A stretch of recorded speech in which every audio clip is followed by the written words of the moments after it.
right, good morning, everybody. So I want to make another video about the subject I was speaking about. I guess it was Monday. I was discussing the status of secular studies in various Jewish schools.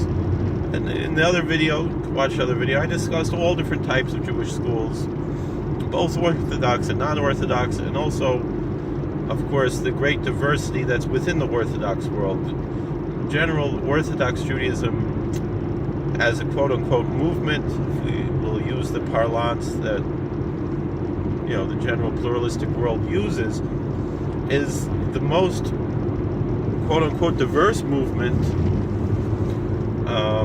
It's far more diverse within Orthodoxy. There's much more diversity than there is in Reform and Conservative Judaism. In Conservative you'll have the traditional and the egalitarian, very few traditional or left. It was a very quick change. Reform, you really don't have much diversity there either. Even political diversity. There are here and there some Reform Jews who are Republicans, but very few and far between, and most of those have pretty much gravitated over to Chabad houses. Doesn't mean they're Lubavitcher Hasidim, but because they're finding really what they're looking for as far as a religious experience and religious communities in those places, or in other Kiruv-oriented Orthodox places, than they are in Reform Judaism. Reform Judaism really doesn't have a home for these people the way Orthodoxy does. Whereas Orthodoxy certainly has a home for both the political left and the political right. Orthodox Judaism has, even within the religious communities, diversity in how they express their religious ideas. Of course, is well known both culturally and ideologically, and culture both in terms of ethnic cultures as well as ideological cultures and so forth. And so you have far more diversity within Orthodoxy. And Orthodoxy, even we could say with a little O, meaning because Orthodoxy is welcoming to people who are not personally observant, meaning most Orthodox synagogues are not going to expel you if you're driving to shul on Shabbos or something, No, so some people are going to be like, but they have mechitza, this and that, and they don't give women aliyahs and blah blah blah and whatever. And all right, but that's just how it's always been, meaning. And in general, what happens in the synagogue and what happens outside the synagogue are two different things. But that's just the same. They're also not going to tolerate someone, even if they're driving to shul. They're not going to tolerate them lighting a cigarette in the synagogue Shabbos morning. So or expressing their religious devotion by lighting Shabbos candles when sunset was Friday night was 2 hours ago.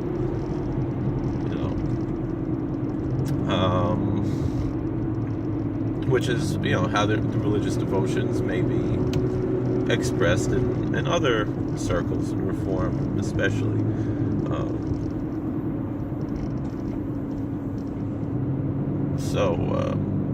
But that's not really what I wanted to talk about right now. What I want to talk about was a conversation I had on this subject of secular education in the two largest Hasidic communities, which are radically different. And anyone on the outside would assume just the opposite of what the facts of the matter are vis-a-vis secular education in these two very different Hasidic communities.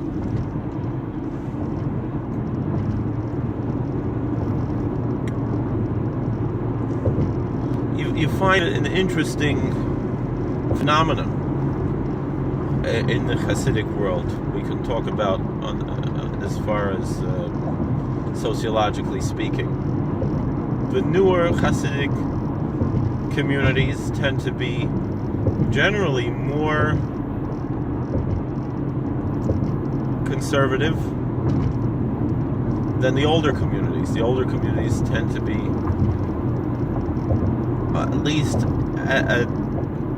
outside appearance and culturally speaking, they tend to have a culture that is much more integrated into the societies outside of them, whereas the newer communities tend to seem to be more insular in certain ways, although the insularity of it could be questioned. I mean, we see probably one of the newest major Hasidic communities that's fairly large and well respected is the Rebarlach, Toldasaran, Toldasavim Yitzchok, Shomrimunim. And I love these communities very much. I spent a lot of time in them when I lived in Jerusalem.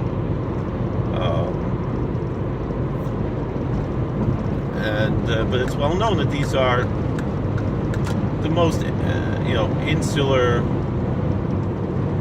communities as far as large communities go. There are smaller communities that are perhaps more insular. Doesn't mean they don't necessarily welcome outsiders to visit. We would go all the time and eat in the homes of Toldasaran, Toldasavim Yitzchok Hasidim, and eat in the homes of the Rebbes themselves, and other very respected Rabbanim in those communities. Me and my friends. I wore a bekisha. Maybe I fit in a little more, but I didn't wear the gold kaftan. And my other friends who had the literature, the levush. I mean, I also, when I first started, learning in Eretz Yisrael, I wore a let-down hat. So I wore, the yeshivish hat with the gartel and short jacket during the week and a bekisha on Shabbos.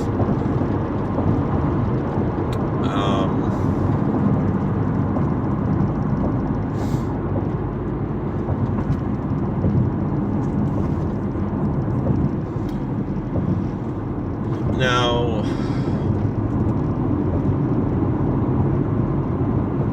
the culture is very interesting, as opposed to you go to other, meaning in Toldasaran they don't speak Ivrit, they only speak Yiddish, and so forth, things like that. They try to shelter their children from the general Israeli society.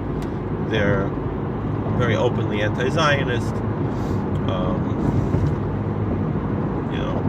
So that's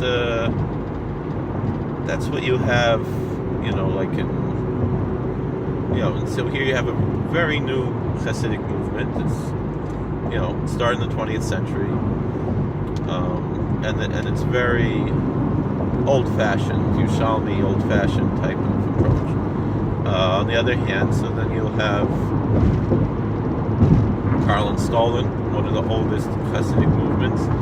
And the Stolen Hasidim wear neckties. They keep their payas behind their ears. Usually, they speak English or Ivrit or whatever. And the Karl and Stolen Rebbe is one of the more modern Hasidic Rebbes. He's a very private person, but doesn't.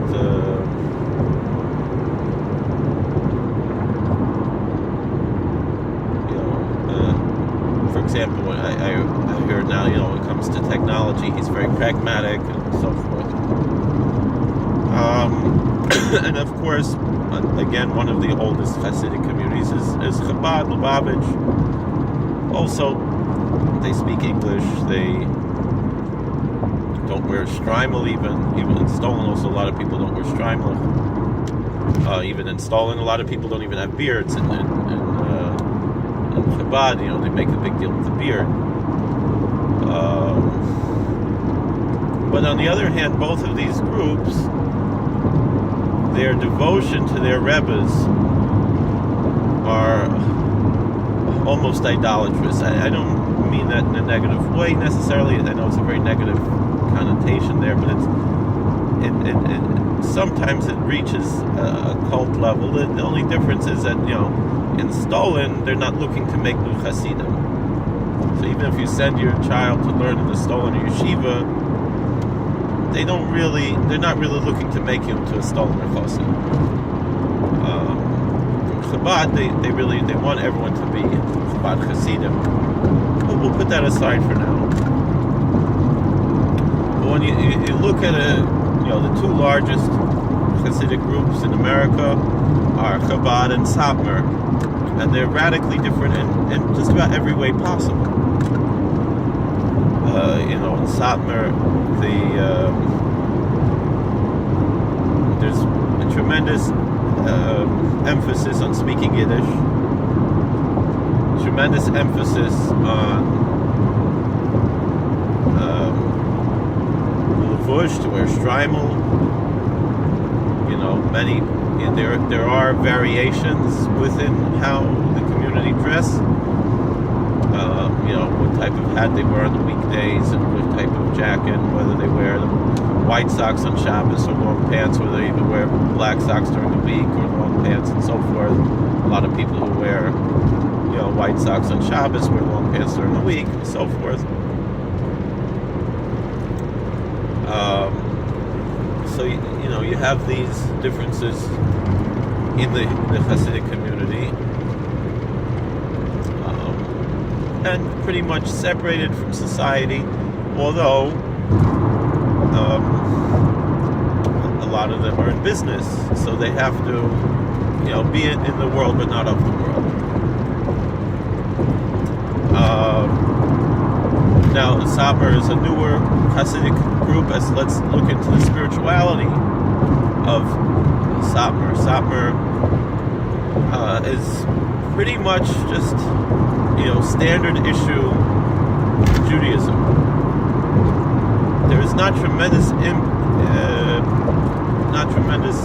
emphasis on Hasidism, on Hasidus, on Hasidic literature and so forth. It's something that's part of their quote-unquote canon, for lack of a better term. There's respect for the Hasidic community, but it's generally not in a superstitious way. It's generally in a very normal, down-to-earth, practical way that's true to Orthodox Judaism. It's also extremely honest in its approach to halacha, whereas many other, particularly the Haredi groups, particularly among Ashkenazic Haredi groups, whether Hasidic or non-Hasidic, transfigure halacha and minhag. The Satmar Hasidim, they love their minhagim, they're very strong with their minhagim, but they know the difference between halacha and minhag. Even though they love their minhagim and they keep their minhagim, but they don't make an avodah zarah out of their minhagim. They don't make an avodah zarah out of every word a posek or a rav or a rebbe says. Their main concern is, what does Shulchan Aruch say? What does Chazal say? What does the Talmud say? What does the Torah say? Not what does some rabbis say. And the rabbis are there to teach Torah, not to invent something new. And so that's why you'll see, for example, in issues that are very controversial, that Satmar takes a strong opinion on, whether issues of tznius or issues of Zionism and other issues. They don't present things as chumras, they present them as this is how they understand the halacha. These are their sources. Everything is argued with source material that goes back. And you can argue back and forth, and they usually will acquiesce and say, indeed, Maker, it's not like this, but this is how we do it. This is how things are done.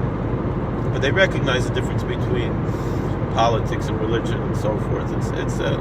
It's a precarious place, but it's very down to earth and practical and normal.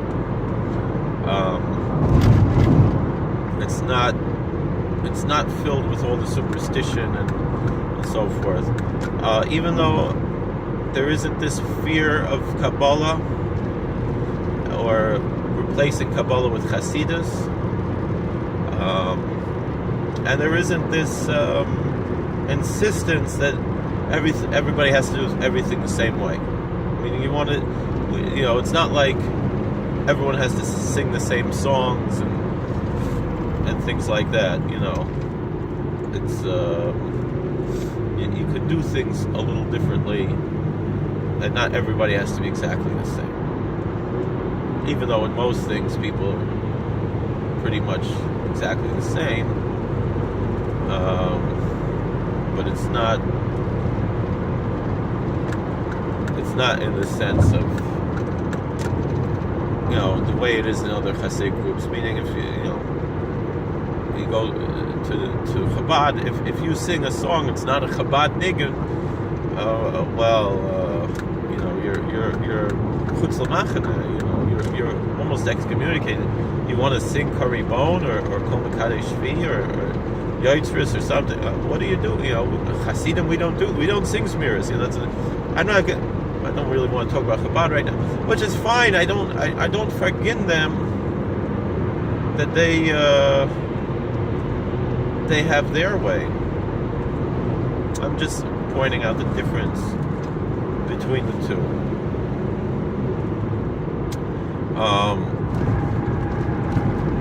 Now Chabad, again, they're much more integrated into society. They speak English. They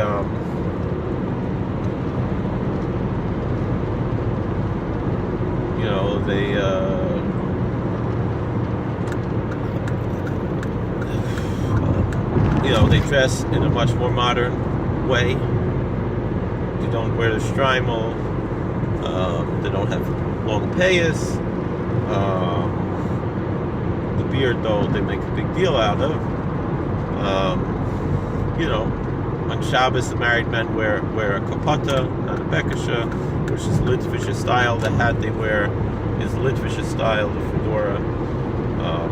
And it's not a big deal if you wear even more modern style hat, as long as you don't wear more Hasidic hat. If you wear like a bent up hat in Chabad, then they're going to look down at you. If you wear shtreimel in Chabad, grow long payas, they're going to think you're a little weird.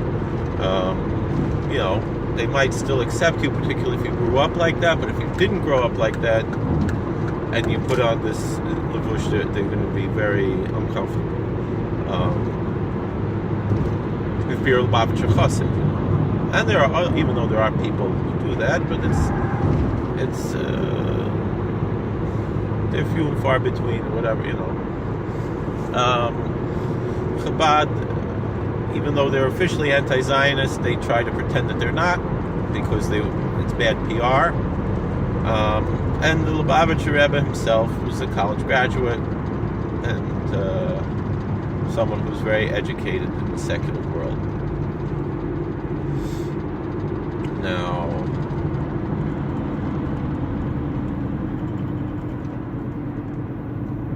so if you go and compare Chabad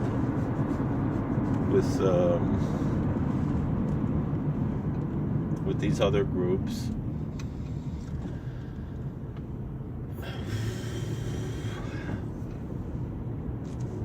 you would assume that Chabad are going to be the ones that are going to have the more secular studies, and you're going to assume that Satmar is going to have less secular studies, right? That's just right, common sense here. The Lubavitcher Rebbe went to college. Doesn't everyone want to be like the Rebbe? So, but the thing is the Rebbe, though, the Lubavitcher Rebbe, Satmar Rebbe also discouraged people from going to college, but he, and certainly there are more, although there are Satmar Hasidim who have gone to college, there certainly are more Lubavitcher Hasidim that go to college than Satmar Hasidim. But still, there's a very strange thing that we can find that everyone would assume is the opposite. Is this very strange thing that in Satmar they have English, they have secular studies, and in Chabad they don't. Now there are Chabad schools that do have secular studies, and the history behind that is as follows: that when the Rebbe Ayatz came to America, and even before that, so before him was the Rebbe Rashab, who didn't come to America, but he established Hasidic schools in America in those times, very early on in the history of ultra-Orthodox Judaism in America, as we know it in 20th century terms, not as it was, even though there was Orthodox Judaism in colonial America. It took a very different shape.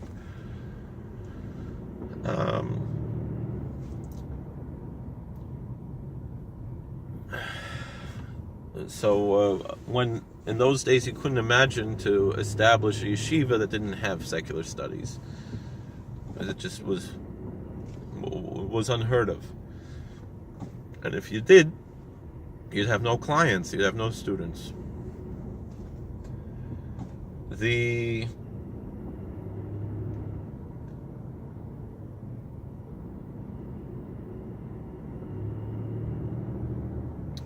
But then later in history, Lubavitcher Rebbe, he encouraged the Hasidim to only have their boys learn only religious studies and no secular studies at all. Now the religious studies are taught often in English, usually, especially today.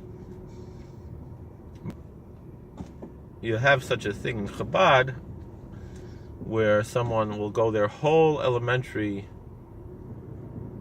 education without learning any secular studies. Depends on which school, but each school has a different program.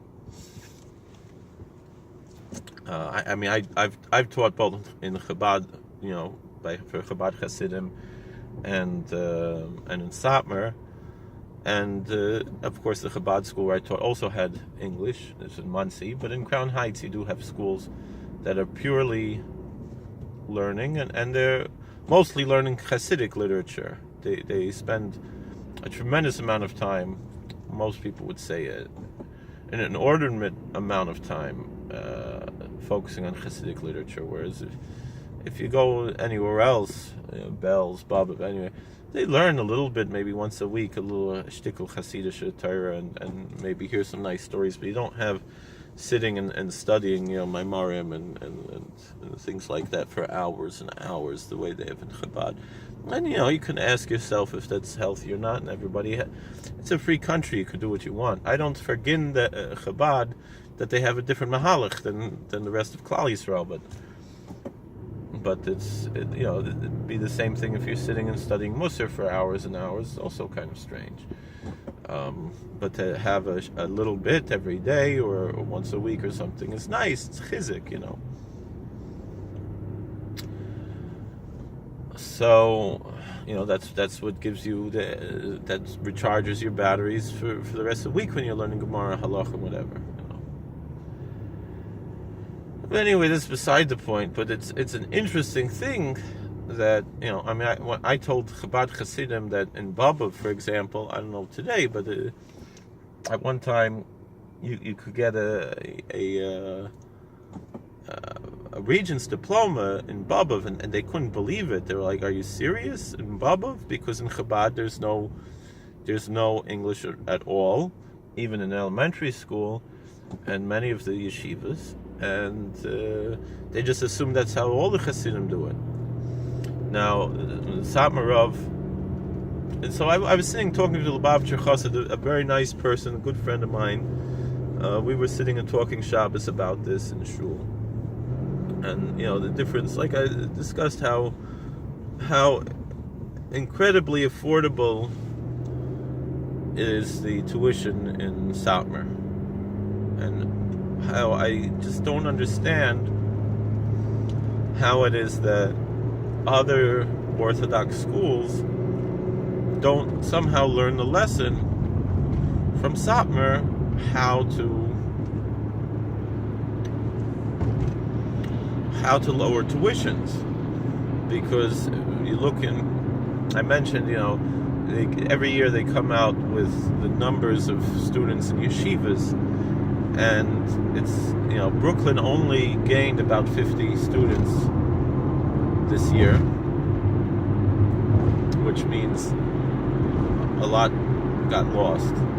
A lot of people moved away and so forth. Whereas, upstate Rockland and Orange County gained a tremendous amount. Nassau County actually lost, I think, 200 or 300 kids. And the thing is of course, it's a different type of community. It's modern Orthodox communities. But although there are yeshivish and even Hasidic communities there as well, but there are a lot of Orthodox kids in those communities sending to public schools unabashedly with tzitzis and yarmulkes. So that's something, that's what's going on in the 5 towns, and something has, the Rabbanim have to wake up and realize what's going on, and you can't just say, well, that's not happening in my shul, because it's everybody's responsibility.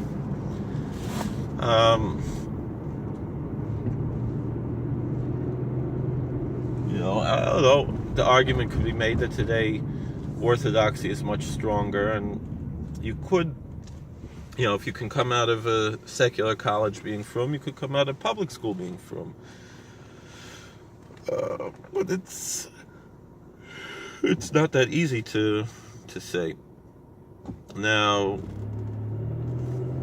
but the thing that surprised people is that in Satmar, the Satmar Rebbe was very insistent. First of all, the girls get top class secular education, and the boys, they meet the minimum legal requirements that the state requires. There's some argument whether they actually meet it or not, but the fact of the matter is they do, and they actually surpass what the minimum requirements are. Now, whether or not the boys are motivated enough to learn and bother, that's their problem, really.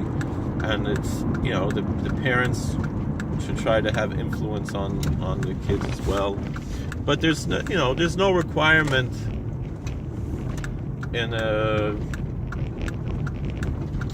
to have homework. There's no requirement to have, and it's true, we didn't give homework, when I taught in Satmar. My girls come home with homework. The boys, they didn't have homework. They didn't have, we had spelling tests and math tests, and we read books about history and science. They were often heavily edited and censored, but we met the basic requirements, what needs to be learned in a brief amount of time. Whatever it is, an hour and a half, 2 hours a day.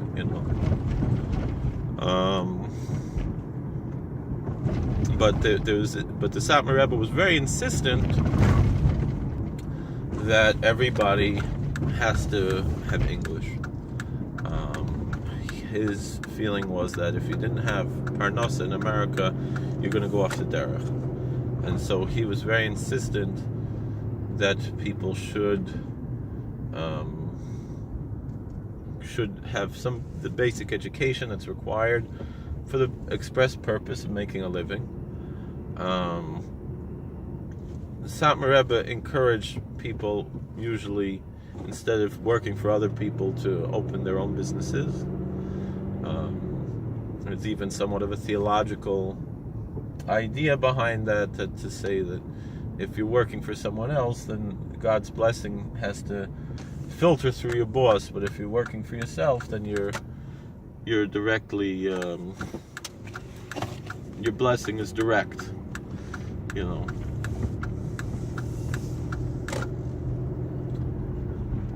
So, you know, these are some of the aspects of what, and so he said, you know, the difference is Lubavitcher Rebbe, it would seem, really wasn't concerned that much that his Hasidim should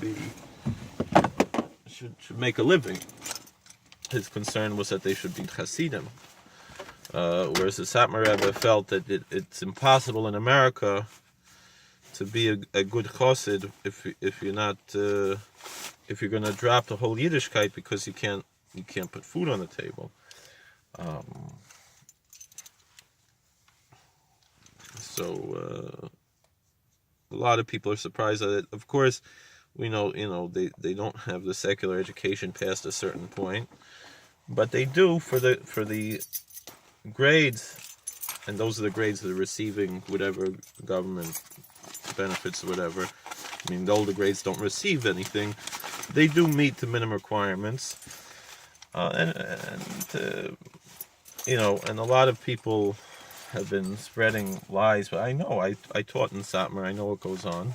Same thing, those Chabad schools that do give English, they also meet the minimum requirements, but you know, in Chabad, they're very much against English. It's seen as very much b'di'evid for a Chabad chassid. I don't mean, you know, the day schools that they have for kids who are not frum. I mean, you know, what the Hasidim have, it's a different, it's very different. But my feeling is, it's a free country, and I don't forgive them that, and no one should really forgive anybody. I don't know how to say in English forgive.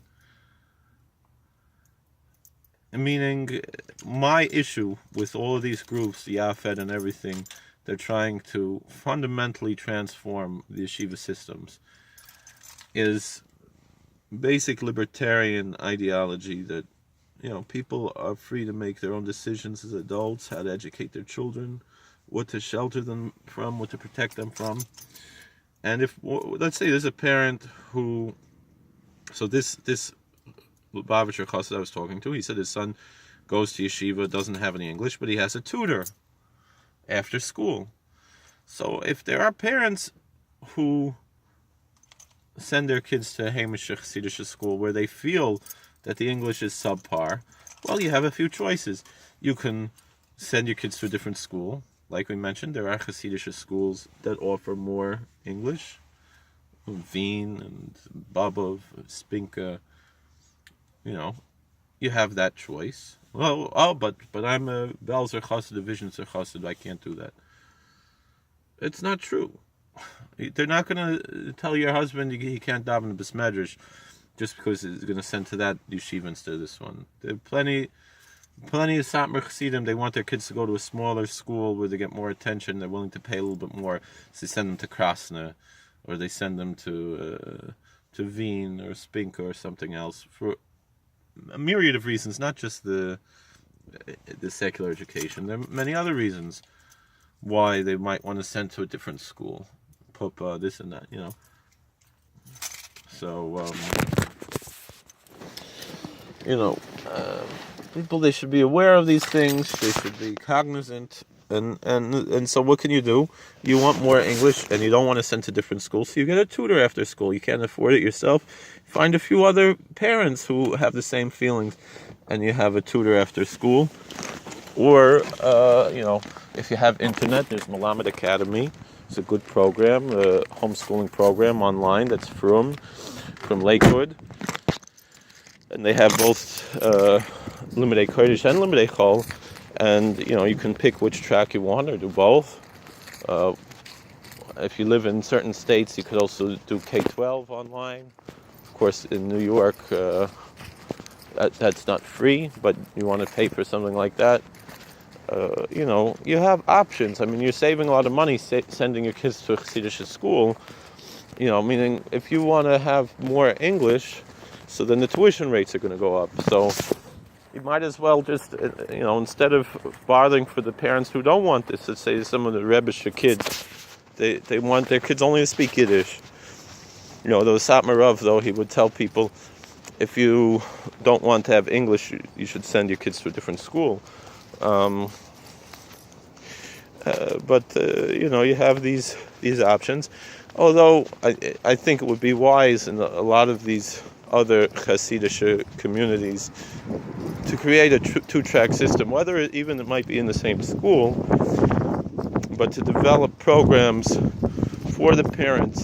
If the parents speak up with a united voice that they do want a little bit more English for their boys, and they want the schools to provide them because they don't have other means, they could create a two-track system, which is basically what Chabad wound up doing, because they have one that's just Limudei Kodesh, and one. How you doing? All right.